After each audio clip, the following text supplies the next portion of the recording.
So I'd like to tie two things together because I mentioned earlier on coaches and my contempt for that profession, and you mentioned Wow. trainers, right? And basically, my point of view on everything is if there's no barrier to entry, then you've got no way of sorting out who's good and who isn't. Anybody can do it. And if there's no barrier to entry, it's not competitive. And if it's not competitive, we can't be guaranteed quality. And the same is true for trainers. Now, the concept of anybody can be a facilitator, all you need to do is stand up with some slides and tell some funny stories. And there's pedagogy involved, but there's such huge variability. I'm sure you've been on courses. I've been on courses where the trainer was reading off the PowerPoint. There was no pedagogic design around this stuff, no group activities. You just sat there for multiple hours being talked at, and the stuff was boring and nobody cared, right? And then you have on the other side, we've all been to school, right? And you had your favorite teacher, the one who excited you and, inspired you and that made you, put your life on a completely different trajectory. And not every facilitator is the same. There's going to be, again, a distribution. So if you're flooding the market with people who don't have data skills, don't have AI skills, and they want to be coaches or trainers, and I get the idea that if AI and digital is readily available, then nobody wants it because they want the luxury product. Everybody wants the luxury product, and the luxury product is face-to-face time with a real person. Yeah. But the real people that are out there, most of them, let's face it, are going to be poor at what they do because the market's being flooded by people who can't do anything else. So we have a degradation in quality at the same time as we have almost a whole-scale rejection of the idea of data or technology skills. That seems problematic to me. It's going to drive down salaries. It's going to drive down quality. What do you think the impacts are longer term of lots of people saying, I don't really have any skills, so I'm going to go be a facilitator? Well, it can't happen because the job market is a market. Literally. So there will only be so many jobs. You can have an aspiration to want to do something, but it doesn't mean someone's going to pay you a wage to do that task. It's in things like coaching. I think, but this again is just anecdotally, coaching and face-to-face or in real life training, which I think is I just like the term better than face-to-face. But I think we're probably going to find that the coaching side of things may well be done by people that are in management jobs. They're not in L&D jobs. They're in team management jobs. Maybe their time is freed up because of AI efficiencies, and maybe then they're kind of bought into the wider L&D community in their organizations and deployed as coaches. So they're L&D part of the time and subject matter expert / doing a job the rest of the time, which I think could have huge value. Still would need to be coordinated, designed by a learning function, but it's a different thing. Instead of using externals, you're using internals, and then you're probably giving them some facilitation skills or coaching skills. But yeah, I mean, fundamentally, the role of a learning and development function, the kind of structure of a learning and development function, probably is going to change. And some of them are already very, very lean anyway, Ash, as you know.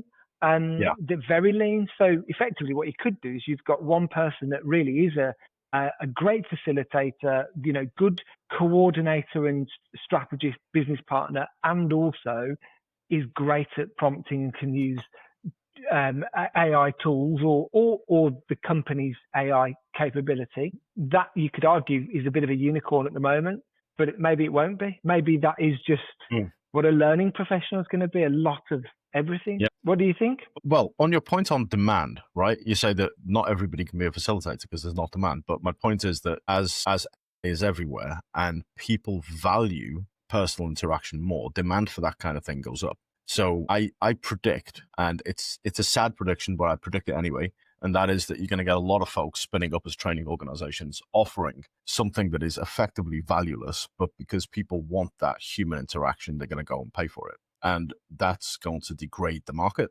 because people are buying what they think is a luxury product, but has no real expertise behind it. And that concerns me because back to barrier to entry. If there's no barrier, then anybody can do it. Anybody can do it. You get variable quality. So I think there's going to need to be something in that space where, you have to go through some, I know you currently have the City and Guilds, the petals and all of that stuff to go and be a trainer. I think there's going to need to be something fairly rigorous to control quality around that. Otherwise, we're going to get degradation because there will be demand because people want that product. And if they can access it for a little bit of money, I think there will be elements of the market that will make that happen. It already does happen, but it happens. But there is a USP to people that do that, that spin up as a facilitator, because it's not the facilitation that's the bit that's the USP or the skill. Typically, it's their sector experience.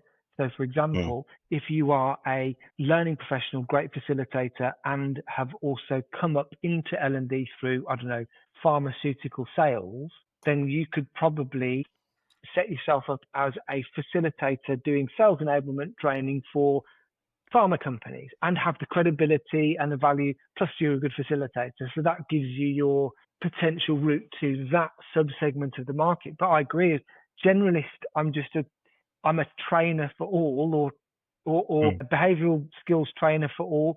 Yeah, I mean, yeah, I think that would be problematic, right? If that happens, hopefully it doesn't happen that dramatically because of the number of people on the market, but I suppose it's feasible. So the reason I make that point is the thing that you asked was that L&D potentially could be a field of generalists. And if L&D are a field of generalists, and the thing that I've just said means that actually a generalist is not the value proposition. You need to have subject matter expertise. You need to have some kind of USP in the market. Yeah. Then an entire profession that moves itself towards being a generalist becomes valueless in this new society. Yeah, for sure.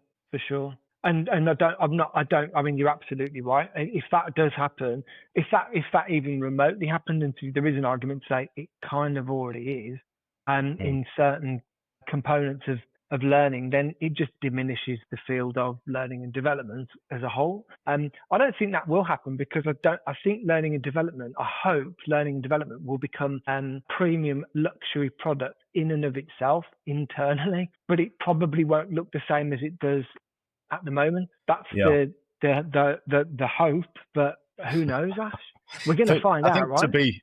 To be slightly positive about this, I agree with you that learning, the pursuit of cognitive excellence, that aspect of learning should be and will be a premium. How people access information and make this happen will largely be agentic, and there may be some aspects of human interaction. But I think the pursuit of cognitive excellence or self-actualization versus corporate training, mandatory e-learning, go sit on this course so we onboard you.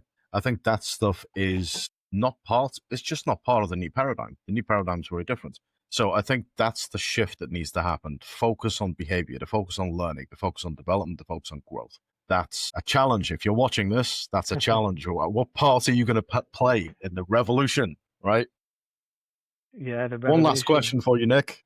I've shown you mine, you show me yours, right? The future, is it dystopian or utopian? Do you know what? I feel a little bit like, the person with the sandwich board that stands saying the end is nigh. Sometimes I feel a little bit like that, because sometimes I'm giving a bit of a reality check to people that are disconnected from it for good reason. And I think it's probably somewhere in between. What I worry about is I don't have utter confidence in the mission of AI, because the whole singularity, that was getting really deep, but all of that level of where's this all going, this ultimate utopian future where no one has a job, doesn't sound very utopian to me. And it sounds like a sci-fi film. With no real, because if no one has a job, what do they do for personal value? Do we just sit and just consume more TikToks and TV? What happens? And the worry with all of that is, how long does that take? Because some of the predictions I've seen is not very long. It might only be a decade. So I'm hoping that I'm just maybe a little bit of a worrier and have thought about it maybe a bit too much, and actually it's going to be a fleeting moment in time. I don't know, to be honest, Ash. I hope it's something positive for everybody, right? Yeah. Well, it's a deep question. What's our purpose? What should we be doing? And if it frees up our time so we can go and creatively express ourselves and write poetry and go see live music and go to the park and interact with nature and go and hug each other and talk about things that matter to us, and it's a good thing. If we're all going to be scrambling around in the gravel trying to find berries to eat, then it's probably less good. Let's hope neither one of us are accurate. Who knows what's going to happen? But the main thing I worry about is just probably the short term, the shock of and how deep the shock can go and how fast it's going, because it is going at a pace. Some of these tools can do things, and inaccurately sometimes, that are so shocking. It's a bit troubling. If you want to go down that rabbit hole, so I'd suggest most people just don't bother. On that bombshell, right, Nick, it's been amazing to talk with you this last hour. Thank you so much for being here. And if you're watching this on YouTube, don't forget to subscribe to the channel. We have lots of podcasts with a wide variety of people talking about a wide variety of things to do with AI. If you're following this on Spotify, don't forget to follow the channel, and new podcasts come out all the time. Follow me on Instagram, on LinkedIn, and all of these places as well. And until next time.